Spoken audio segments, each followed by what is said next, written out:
Bonjour, bienvenue dans Géopolitis, une édition qui sort de l'ordinaire avec un invité exceptionnel. Le plaisir de recevoir dans Géopolitis Son Altesse le Prince Albert II de Monaco.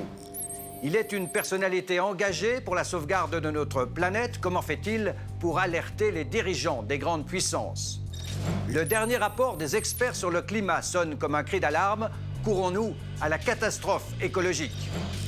Avec le prince, nous évoquerons bien sûr sa principauté, 2 km², 37 000 résidents et quelques milliardaires. Cette principauté si particulière et si mondaine. Et puis nous ferons une escapade au Liechtenstein, au Luxembourg et en Andorre, ces autres territoires archaïques sur la carte de l'Europe. Monaco fascine, Monaco intrigue, elle séduit, elle agace aussi parfois. On a beaucoup dit au sujet de l'hypermédiatisation de la principauté, et cela n'a pas manqué encore récemment avec l'inculpation du milliardaire russe et patron du club de football, Dimitri Riboloviev.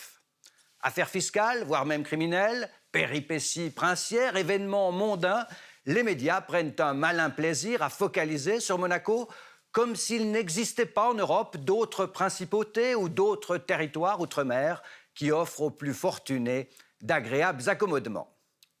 Avec le prince Albert II, qui nous fait l'honneur de sa présence dans Géopolitis, nous évoquerons ses particularités monégasques, la place de Monaco à côté de la France et dans le monde. Cette place tient beaucoup à l'engagement du prince en faveur de la sauvegarde de la nature et des océans.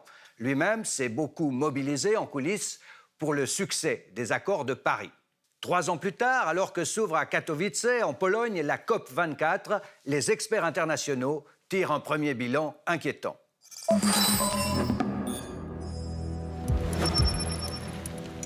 Des hectares entiers de forêts calcinées en Californie. Les Philippines ravagées par Mangkhut, le typhon le plus puissant de l'année. Le nord de l'Europe qui se relève à peine d'une sécheresse historique. Même la Suisse, qu'on surnomme le château d'eau de l'Europe, a connu son été le plus sec depuis des dizaines d'années. À en croire les scientifiques, ces phénomènes extrêmes ne sont pas près de s'arrêter. Dans un rapport publié en octobre, les experts internationaux du GIEC lançaient un cri d'alarme. La Terre ne pourra pas supporter un réchauffement de plus de 1,5 degré. Limiter le réchauffement climatique à 1,5 degré, cela signifie des réductions importantes des émissions dans tous les secteurs, l'utilisation d'un large éventail de technologies, des changements de comportement et une hausse significative des investissements dans les options à faible émission de carbone. Le défi est gigantesque. Il faudrait commencer par fermer toutes les centrales à charbon de la planète en un temps record. Depuis l'émergence de l'industrie, la température de la Terre a augmenté de 1 degré. Si les États ne respectent pas les mesures draconiennes de l'accord de Paris, le seuil fatidique des 1,5 degrés sera dépassé vers 2040-2050 déjà. À ce rythme-là, le réchauffement aura atteint 3 degrés à la fin du siècle. Les conséquences seraient dramatiques. Près de 50 millions de déplacés par la montée des eaux. Plus inquiétant encore, 100 millions de personnes basculeraient dans l'extrême pauvreté à cause des mauvaises récoltes et de la flambée du prix des aliments. Sans oublier l'extinction de la quasi-totalité des récifs coralliens, indispensables à la vie sous-marine. Et puis, la disparition de l'habitat de plusieurs milliers d'espèces. Bonsoir. Bonsoir. Merci vraiment de nous accorder cet entretien en marge d'une réunion de l'Union internationale pour la conservation de la nature. Vous en êtes un ambassadeur déterminé, engagé. On reviendra sur vos engagements. Monseigneur, il y a 3 ans, étaient adoptés les accords de Paris sur le climat dans une certaine euphorie. 3 ans plus tard, les experts nous livrent un rapport intermédiaire plutôt alarmant. On n'y est pas, la Terre se réchauffe plus vite que prévu. Les gouvernements adoptent des mesures insuffisantes ou passent assez vite. Êtes-vous inquiet? Écoutez, le rapport du GIEC est alarmant, bien sûr, mais je pense qu'il doit nous inciter à être plus déterminés que jamais dans les solutions à trouver et dans les actions que nous devons mener pour limiter nos émissions de gaz à effet de serre et de rester dans l'esprit de l'accord de Paris. Alors vous allez me dire, c'est facile pour pour vous, les petits pays, de dire ça, et alors qu'il y a des grands pays qui se sont désengagés, peut-être, on l'espère, provisoirement, de l'accord de Paris, et qu'il y a très peu de grands pays qui restent dans le rythme, si vous voulez, et dans la progression de leur limitation de gaz à effet de serre. Vous avez rencontré assez récemment le président chinois, M. Xi Jinping. Est-ce que vous avez eu l'occasion d'évoquer ces questions climatiques avec lui? Bien entendu, comme j'ai eu l'occasion d'évoquer des sujets économiques ou de développement, mais je dois dire que j'ai été impressionné, comme la dernière fois que j'avais pu le rencontrer, il y a 4 ans, que le gouvernement chinois est maintenant très déterminé. Il a bien compris les enjeux liés à l'environnement, et surtout, bien sûr, quand ces problèmes environnementaux touchent à la santé publique, comme c'est le cas en Chine, avec une pollution atmosphérique qui, vous le savez, est particulièrement compliquée. Mais ils ont très bien compris ces enjeux-là, les enjeux de se tourner vers une économie décarbonée petit à petit, de mettre les mesures en place pour préserver certaines zones. Et j'ai été aussi là-bas pour voir un projet dans lequel nous sommes engagés, pas avec l'UICN cette fois-ci, mais avec le WWF, pardon, oui. Sur les tigres de l'amour. Et puis sur une autre, j'ai pu avoir aussi une réunion avec le ministre de l'Environnement chinois sur une zone du lac de Taihu, que ma fondation aussi aide dans un programme de préservation aussi de ce lac. Donc ils ont très bien compris les enjeux et ils s'engagent beaucoup plus qu'on ne peut le penser. Et que diriez-vous au président des États-Unis, M. Donald Trump, si vous le rencontriez? Mais écoutez, j'aimerais bien le rencontrer. J'avais déjà aussi évoqué ça avec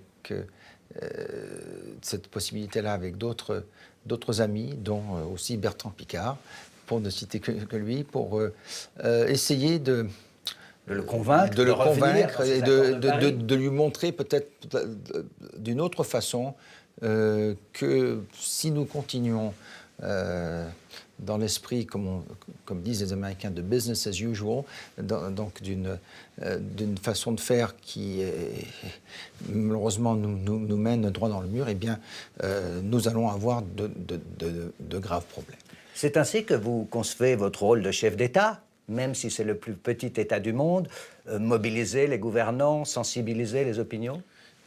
Bien sûr, mais écoutez, je pense que le fait que la principauté soit membre de plusieurs organisations internationales, dont les Nations Unies, bien entendu, font qu'il y a moins de différence entre les grands et les petits pays. Il y a des pays qui montrent qu'ils peuvent faire quelque chose, même si c'est à une petite échelle, et des pays qui s'engagent moins. Et donc, je pense la communauté internationale, au travers de notre présence dans différentes organisations internationales, a compris que la principauté est engagée, qu'elle suit ces questions de très très près, qu'elle même s'est exprimée par ma voix ou par d'autres représentants sur l'importance de la préservation de notre environnement. Et dans cet environnement, parmi la priorité des priorités, il y a les océans. C'est un peu dans l'ADN de la famille Grimaldi et dans l'ADN de la principauté. Il y a le pillage des océans, la surpêche, la disparition des espèces. On commence par où? Il y a l'énorme problème des plastiques, de la pollution plastique aussi dans les océans. On aurait pu citer cela ici. Il y a l'acidification des océans qui est une conséquence des changements climatiques aussi. Écoutez, les problèmes sont multiples et pour mieux comprendre ces problèmes, c'est pour cela que la principauté, avec d'autres pays, a pu demander au GIEC de faire un rapport spécial sur les océans et la cryosphère. Ce rapport d'experts va être rendu public l'an prochain, au mois de septembre, je l'espère en principauté.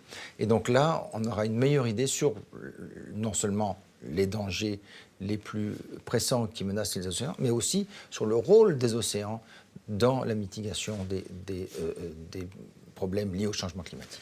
Et que dire à tous les sceptiques, ceux qui pensent finalement que la disparition d'une espèce, d'un type de requin, du thon rouge, c'est pas si important que ça? Eh bien, écoutez, ça a été mesuré et c'est dans plusieurs rapports, c'est que si on commence à perdre des espèces emblématiques et des espèces qui sont en haut de la chaîne alimentaire, c'est toute la chaîne alimentaire, qu'elle soit de biodiversité marine ou terrestre, qui va s'en trouver affectée. Et après, va se poser la question nous aurons moins de ressources à notre disposition pour vivre et pour survivre. Les quantités de poissons pêchés diminuent d'ailleurs, parce qu'il y en a moins. Si l'on continue comme ça, avec la pêche non raisonnée, la pêche illégale, la pêche non reportée, eh bien, avant 2050, il y aura plus de plastique dans les océans que de poissons. Vous avez dit, et c'est une déclaration qui n'a pas passé inaperçue, le changement climatique, le réchauffement climatique nous oblige à tout repenser. Est-ce que vous pensez que notre économie de marché, notre course à la croissance, le capitalisme en un mot, est compatible avec la préservation de la planète? Écoutez, très simplement, sans parler de différences de choix économiques ou de système économique, il faut absolument aller vers une économie décarbonée. C'est possible d'aller vers une économie qui fasse moins de gaspillage et où le recyclage est pris en compte, est valorisé. Et c'est absolument essentiel d'aller vers ce genre d'économie-là. C'est dans cet esprit-là que vous avez décidé d'organiser l'an prochain le premier Grand Prix de Formule 1 électrique à Monaco? Alors, ce n'est pas le premier. Nous avons déjà accueilli la Formule I 2 fois. Alors, ce n'est pas chaque année, c'est tous les 2 ans, parce que malheureusement, nous avons d'autres événements qui ne permettent pas de faire cela proche de la période du Grand Prix normal. Donc, c'est un formidable banc d'essai, et c'est une formule qui devient de plus en plus compétitive. Donc, je pense que tout le monde y est gagnant.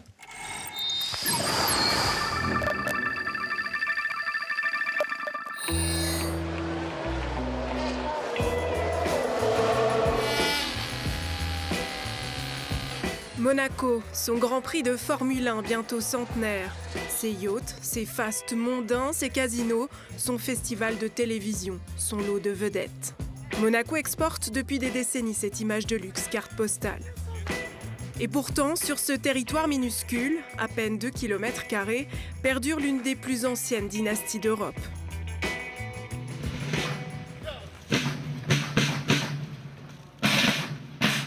Tous les jours, à 11h55, ce même rituel.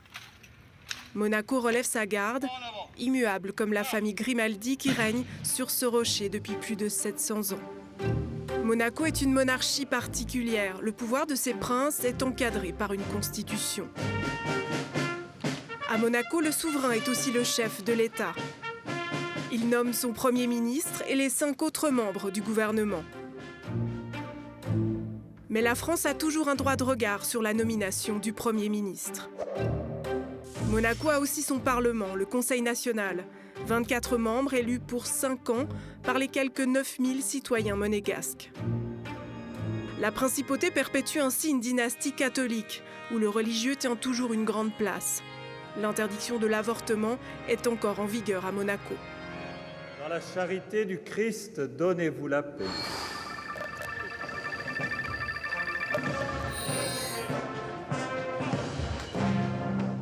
Le 19 novembre, c'était jour de fête nationale à Monaco. Monaco est à souverain, mais dans bien des aspects, il reste dépendant de son grand voisin français. Pour sa monnaie, par exemple, l'euro, bien que la principauté ne fasse pas partie de l'Union européenne. Et puis pour sa défense, l'armée française protège Monaco comme n'importe quel autre de ses départements, selon le traité d'amitié protectrice établi en 1918. En échange, la politique du prince ne doit pas nuire aux intérêts français.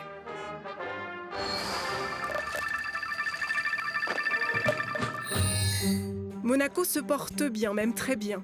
C'est l'un des seuls pays au monde à ne pas avoir de dette. Si vous habitez en principauté, vous ne payez du reste aucun impôt sur vos revenus personnels, sauf si vous êtes français. Avec ses 18 960 résidents par kilomètre carré, Monaco est aussi l'État le plus dense du monde.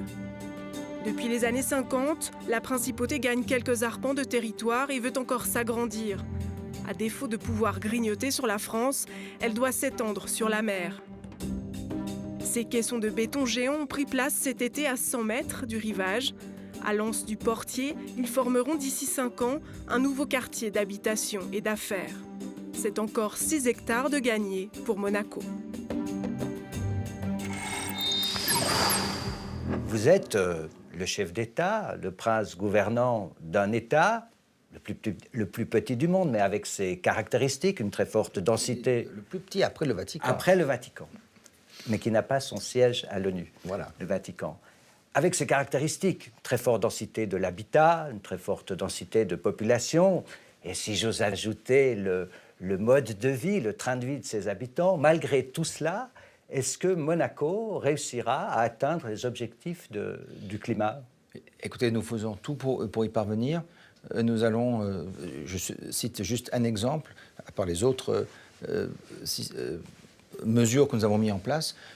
À partir de 2022, il n'y aura plus aucun immeuble à Monaco qui sera chauffé au fioul. Et ça va grandement faciliter notre transition.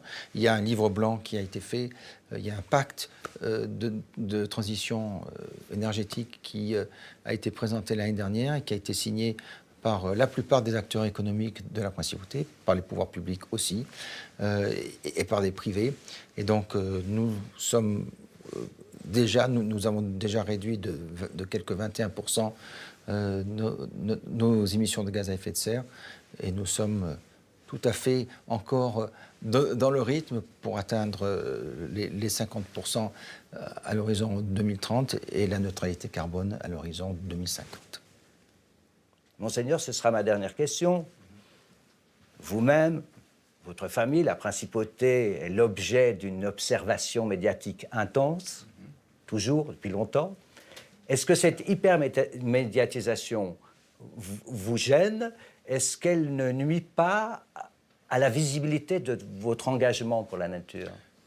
Bien sûr, vous savez que c'est facile pour tout le monde, pas uniquement des médias, mais de regarder simplement le côté carte postale de la principauté et les clichés généralement attribués à la principauté, le luxe, le jeu. People, bling bling. Voilà. Ouais.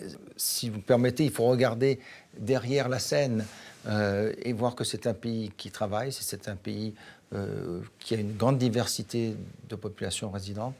On est la résidence principale de quelques 135 nationalités différentes, avec des gens d'horizons très différents. Et bien sûr que j'aimerais que l'on se concentre davantage sur ce que la principauté fait, non seulement en matière de développement durable, en matière d'environnement, mais aussi sur ce qu'elle fait pour sa population, pour la population monégasque et pour les résidents, et pas uniquement ce qui a fait la réputation de la principauté, mais ce qui n'est pas toute la principauté. Il y a beaucoup plus que cela que la principauté a à offrir. Merci, Monseigneur. Merci infiniment. J'aimerais remercier aussi le Centre de politique de sécurité à Genève et le Graduate Institute qui nous a accueillis pour réaliser cet entretien. Merci. Merci beaucoup. Monaco, on l'a dit, est sans doute la principauté la plus mondaine, la plus médiatisée. Mais il en existe d'autres sur la carte politique de l'Europe et même aussi un grand-duché. Entre archaïsme et singularité politique, tour d'horizon signé Steven Mossa. Nichée entre la France et l'Espagne, la principauté d'Andorre, le Monaco des Pyrénées, est réputée pour ses pistes de ski et sa faible taxation. On compte plus de 76 000 Andorrans, la langue officielle est le catalan, la monnaie l'euro, la principauté n'est toutefois pas membre de l'UE. Andorre ne possède pas un, mais deux chefs d'État des coprinces, à savoir l'évêque espagnol d'Urgell et le président français. Et si la France et l'Espagne assurent la défense de ce pays sans armée, politiquement, cette principauté fonctionne de manière autonome. Andorre n'est aujourd'hui plus le paradis fiscal qu'elle était, on ne la retrouve plus depuis 2010 sur la liste noire de l'OCDE. En acceptant la transparence bancaire, le Luxembourg ne figure plus lui aussi sur cette liste noire des paradis fiscaux. Particularité, c'est le seul pays au monde sous forme de grand-duché. 602 000 personnes y résident. Les langues officielles sont le luxembourgeois, le français et l'allemand, et l'euro, la monnaie de ce membre fondateur de l'UE. Le chef de l'État est le grand-duc Henri de Luxembourg, c'est lui qui exerce le pouvoir, secondé par les membres du gouvernement. Il a nommé Xavier Bettel comme Premier ministre, premier Européen à ce poste ouvertement homosexuel. On a pu voir son mari au repas des femmes au sommet de l'OTAN. Le Luxembourg est l'un des pays les plus riches au monde devant la Suisse, avec une économie centrée sur les activités financières, favorisée par une fiscalité attractive, voire quasi nulle. Autre place financière de premier rang, le Liechtenstein, qui lui aussi n'est plus identifié comme un paradis fiscal. Cette principauté parlementaire voisine de la Suisse est dirigée par le prince Hans Adam II, mais en pratique, c'est son fils Alois qui assume toutes les fonctions de chef de l'État. Un État avec 38 000 habitants où la langue officielle est l'allemand, et ce pays, qui utilise le franc suisse, n'est pas membre de l'UE. Le Liechtenstein partage un lien très étroit avec la Confédération. Union douanière, monétaire, postale et aussi droit d'initiative et de référendum, sur lesquels le prince possède un droit de veto. Un système qui satisfait les Liechtensteinois. En 2012, ils ont refusé à 76% des voix un référendum pour limiter les pouvoirs du prince. C'est une page oubliée de l'histoire, mais les plus anciens monégasques s'en souviennent encore. En 1962, le général de Gaulle imposait un blocus à la principauté. Le 12 octobre à minuit, des douaniers de la République étaient même déployés aux entrées de la ville. Pour récupérer quelques milliards d'argent non déclarés, la France exigeait que, dorénavant, ses ressortissants soient soumis au régime fiscal français. Voici notre rubrique ce jour-là.